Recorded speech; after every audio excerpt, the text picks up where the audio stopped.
Let me address those who have disassociated themselves from the Ibadan Convention, Ibadan Summit.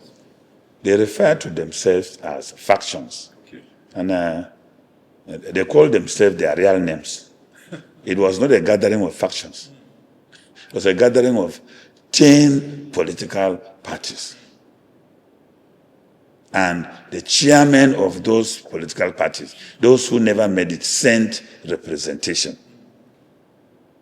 So if they are factions, and they are still struggling to be recognized as the party, we didn't call a national summit of opposition or factional opposition parties. No, we call the leadership that we know. Yes. And therefore, disassociating themselves also proceed to define their character. Because they have been trying to destroy opposition parties in Nigeria, but they failed. So they've come out now to say, oh, we are undertakers of a dirty job.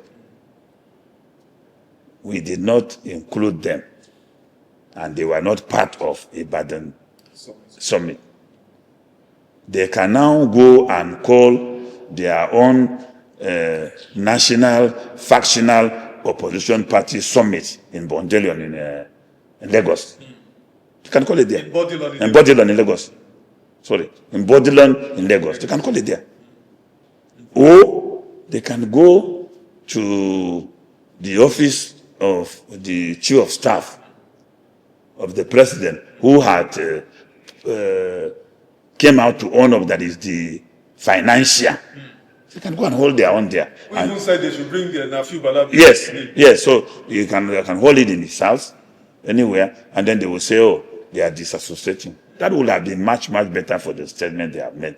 But for Nigerians, we had a successful meeting as to how are we going to go about it. I just want to assure Nigerians that if all these big names were seated there, and none of them opposed the idea, none of them said no to the statement of most of the speakers who said the summit is about Nigeria and not individual interests. And they subsequently did not issue statements because they are very proactive on the social media, those very big names with a presidential interest, that they did not disown the resolution of Ibadan Summit speaks volumes for what the opposition parties are up to. So I want to assure Nigerians that as we are talking now, a lot of work is going on to try to address these issues and see how we will come up with a common interest. What is important to the opposition movement now is something which Tarok people again said: drive the hyena into the bush before you will come back and blame the God. Mr. God, Mrs. God, or Mr. God, why are you walking in the night when the hyena is also outside? These heavyweight opposition politicians that I mentioned that want to vie for the single ticket of the ADC, how are you able to, how is the leadership of ADC able to manage these, powerful politicians with very oversized egos, huge egos? Some of them, they are followers, like the Obedience, who are Peter Obi's die-hard, fanatical supporters. They have said it is Peter Obi or nothing. That is their way or the highway. They even launched they waxed a song. I saw them release a song telling Atiku Abubakar, former vice president, step down, it's not your time, you are too old. Before I could say Jack, articulators too release their own song, countering them.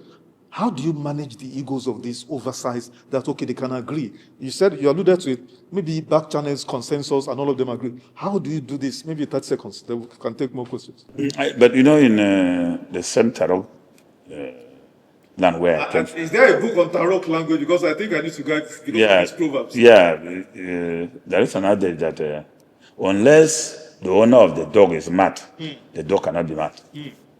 So what you see happening in the political space can be controlled by those leaders of those various. Just tell them to very shut good. down. What we are facing is to misbehave and allow Tinubu return. And those who will be unable to escape into exile will go to Kuje. Because this unimplemented 2026 budget, Tinubu is going to send an amendment for the expansion of facilities in Kuje Prison. Correctional facilities? Yes, the correctional facilities. Because who? Oh, Terrorists and bandits? No. Terrorists and bandits are not his challenge now. Those he can call terrorists and bandits now that are the opposition element. So he's going to capture all of us and keep there if he has the breathing space of coming back. So it's not for any young person to say, if it is not my candidate, it is. No. Some of them are speaking from their comfort zones in Europe, America, and elsewhere in the world. They are not speaking from Nigeria. But the danger will be that if they overstretch those their ambitions of, oh, we no go green, oh, we no go green, like the advert of Bako Bags, their leader will die in detention if there is no consensus.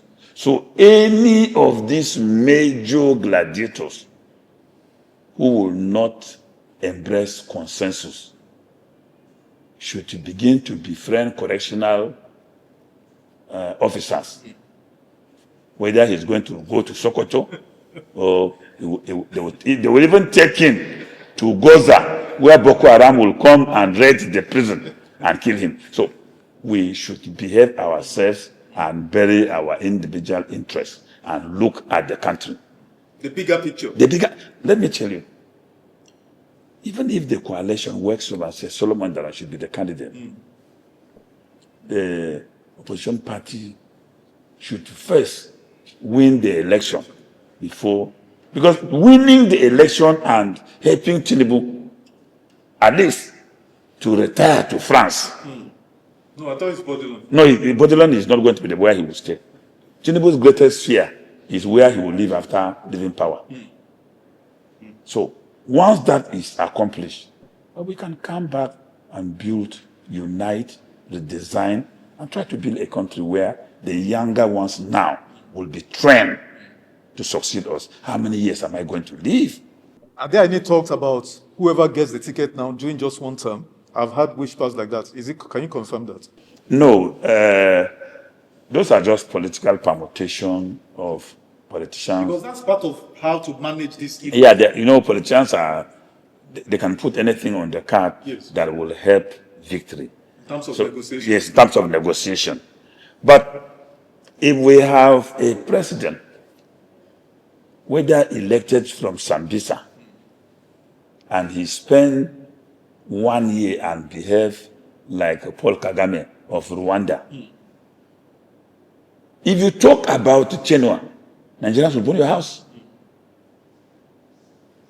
Go and read the history of Park Suk, who transformed South Korea into an industrialized nation. He spent 18 years. It was good leadership. As at the time he took over South Korea, when I went to South Korea, my friend showed me his picture when he was in the medical school. He's a medical doctor. He was wearing only boxers and going to school naked. And he said they were eating from the dustbin. So, when you have a good leader who is doing justice, which Nigerians are yearning for, nobody is going to talk of where you are coming from. Nobody is going to talk about your tribe. Nobody is going to talk about your religion, because justice has no religion, it has no tribe, it has no identity except justice. So, but this is being put on the table to try to assuage the feelings of marginalization, exclusion, that an injustice that we have been promoting in this country for too long.